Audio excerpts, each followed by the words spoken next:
होता ये है कि जब हम जिस्म के अंदर फास्टिंग क्रिएट करते हैं तो इंसुलिन का लेवल नीचे आता है। और इंसुलिन वो चीज़ है जो हमारे जिस्म को कहती है कि फ़ैट बनाओ, वो स्टोरेज हार्मोन है।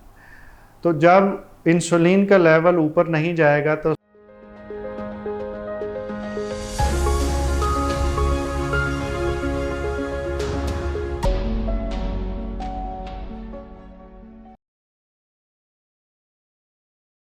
बिस्मिल्लाहिर्रहमानिर्रहीम। इंटरमिटेंट फास्टिंग यानी कि पेट रोज़ा रखना, जिसे हम अपने दीनी लिहाज से जानते हैं कि कुछ अरसे के लिए हम नहीं खाते तो उसको हम रोज़ा कहते हैं, अंग्रेज़ी में उसे फास्टिंग कहते हैं। इंटरमिटेंट फास्टिंग है जब हम ये डिसाइड कर लेते हैं कि हमने ख़ास वक़्त के लिए कुछ नहीं खाना। खाने का लफ्ज़ है, इसके अंदर पीने का उस तरह ज़िक्र नहीं है। अब कितने घंटे की फास्टिंग हो तो वो सारे फ़ायदे मिलेंगे जो मैंने अपने प्रीवियस वीडियो के अंदर ज़िक्र किया, और मैं कोशिश करूँगा मेरी टीम प्रीवियस वीडियो का लिंक लगा दे ताकि लोग पहले ये समझ लें कि इंटरमिटेंट फास्टिंग जो मैं तरीक़ाकार बताने लगा हूँ इसका फ़ायदा है क्या, इतनी तकलीफ़ क्यों सहें। अगर ये फ़र्ज़ करें बहुत सारे लोगों के लिए इनिशियली तकलीफ़ होगी, लेकिन आखिर में फास्टिंग से और बहुत सारे फ़ायदे उनको नज़र आना शुरू हो जाएंगे। हमने वीडियोस का एक नया सिलसिला शुरू किया है जिसमें हम जिस्मानी सेहत के अलावा ज़हनी सेहत के ऊपर एक वीडियो करेंगे। ये वीडियो किताब, शख्सियत और किसी भी ऐसे मौजू पे होगी जो हमारे जहन की ग़िज़ा बन सके। अब इंटरमिटेंट फास्टिंग को कई अंदाज से बयान किया जाता है। इसका एक तरीक़ाकार ये है कि कुछ लोग कहते हैं कि आप एक दिन कुछ ना खाएं, अगले दिन खाएं और थोड़ा खाएं। कुछ लोग कहते हैं कि एक ही दिन के अंदर टाइम डिवाइड कर लें। 12 घंटे की फ़ास्टिंग, 14 घंटे की फ़ास्टिंग, 16, 18, 20 बहुत सारी आपको एडवोकेट की जाती। मेरी रिक्वेस्ट इनिशियली ये होगी कि जिन लोगों ने इसको स्टार्ट करना है वो इनिशियली 12 घंटे की फ़ास्टिंग से स्टार्ट करें और आहिस्ता आहिस्ता इसको बढ़ाएं। और कुछ लोग जिनका मैं आखिर में ज़िक्र करूँगा उनके लिए इंटरमिटेंट फास्टिंग शुरू करने से पहले अपने मुआलिज से रब्ता करना लाजमन ज़रूरी है। 12 घंटे की फ़ास्टिंग आप कैसे कर सकते हैं? इसका सबसे बेहतरीन तरीक़ाकार ये है कि आप शाम का खाना जो सा है वो 7 बजे के करीब खा चुके हों। इस तरह 7 बजे जब आप खाना खा चुके होंगे, इसके बाद आप पानी पी सकते हैं, ये जहन में रखिएगा। बल्कि लिक्विड कुछ और भी कर सकते हैं जिसके रिसर्च के ज़रिए हमें पता चला, वो भी मैं ज़िक्र करता हूँ। लेकिन खाना खाने पे पाबंदी है, पानी पीने पे पाबंदी नहीं है। तो पानी आप इस दौरान में ज़रूर पीजिए। और यही फ़र्क है दूसरे जो दीनी लिहाज से हम रोज़ा रखते हैं और इसमें, कि उसमें हम पानी भी नहीं पी सकते, इसमें आप पानी पी सकते हैं। रात 7 बजे के बाद आपने कुछ नहीं खाया, पानी ज़रूर पी लीजिए। सुबह 7 बजे अगर फ़र्ज़ करें आप नाश्ता करते हैं तो आपके 12 घंटे की फ़ास्टिंग हो जाती है। अब इसमें ज़्यादातर वक्त तो आपका सोए गुज़र गया, कोई मसला नहीं।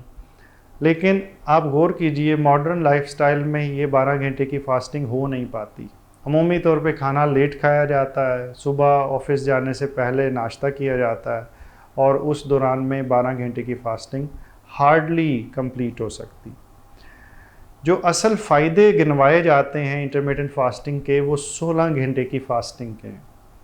इसको बढ़ाने का तरीक़ाकार ये है कि अगर आपने रात को जिस टाइम खाना खाया, आप अगले दिन सुबह का नाश्ता पानी पी के गुजारा करें और दोपहर का वक्त खाना खाएं।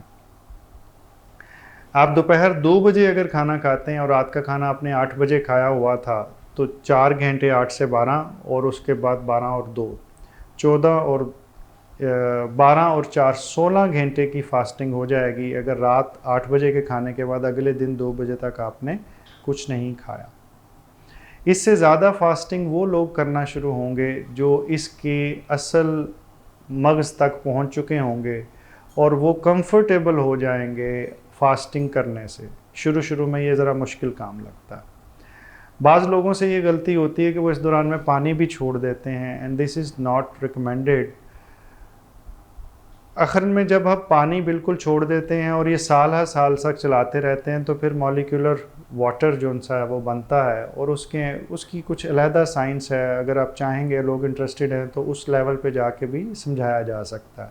लेकिन intermittent fasting for the sake of weight loss, वज़न कम करने के लिए इसमें पानी पीते रहिएगा।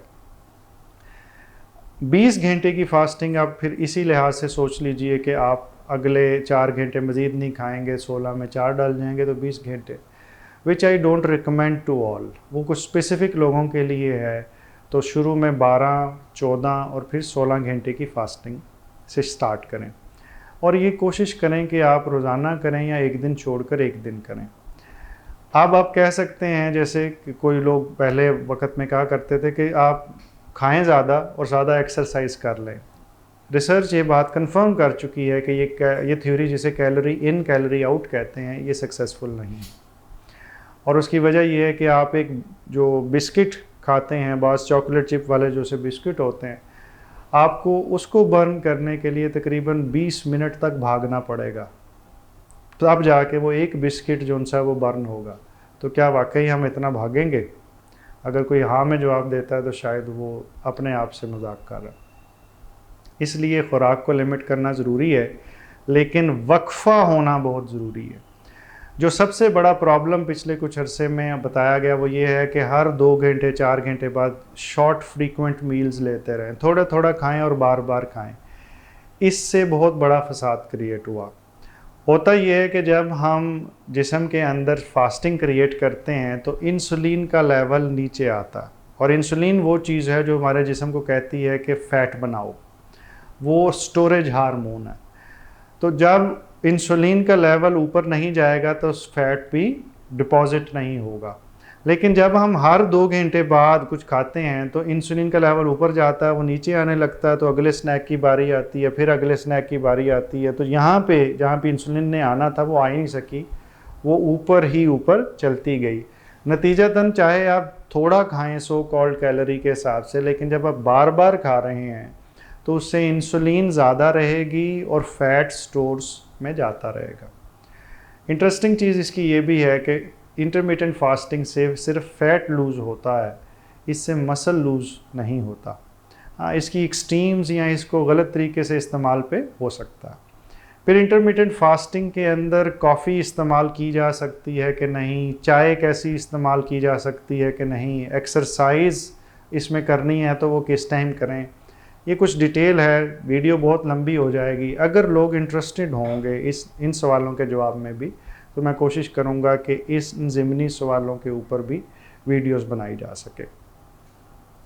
इंटरमिटेंट फास्टिंग एक बेहतरीन टूल है जो 2016 से ऑनवर्ड ज़्यादा लाइमलाइट में आया, लेकिन ये हज़ारों साल से हमारे मुख्तलिफ़ दीनी अकायद के अंदर मौजूद है, और वो बहुत सारे और रूहानी तरीक़ों से भी इसके फ़ायदे बताते रहे।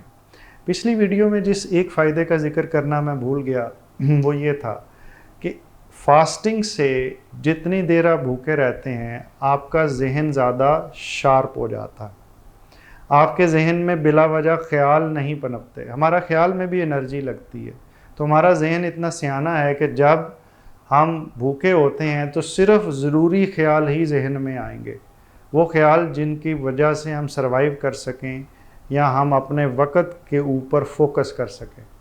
जब हम बहुत ज़्यादा खा लेते हैं, जो लोग अफ्तारी करते हैं उसके बाद अपनी कैफियत को याद करें कि थोड़ी देर के लिए सब कुछ गुनूदगी में चला जाता है, सारा जिस्म का ब्लड पेट को चला जाता है और ब्लड सप्लाई ब्रेन की कम हो जाती, और इसकी वजह से दिमाग थोड़ा सा फोगी हो जाता है, माऊफ सा हो जाता है, बहुत शार्प नहीं रहता। तो कुछ लोगों को ये गलतफहमी होती है कि अगर हम भूखा रहेंगे तो हम काम नहीं कर सकेंगे। ऐसा बिल्कुल नहीं है। और जापान की अगर आप कल्चर देखें तो बहुत पहले से वो ये बात जानते थे कि जो लोग ज़हनी तौर पे फोकस रहना चाहते हैं या ज़हनी काम करना चाहते हैं उनको खाली पेट रहना चाहिए। अल्लाह ताला आपको मुकम्मल ज़िंदगी दे और दूसरों की ज़िंदगी मुकम्मल करने का शर्फ अता करे। शुक्रिया।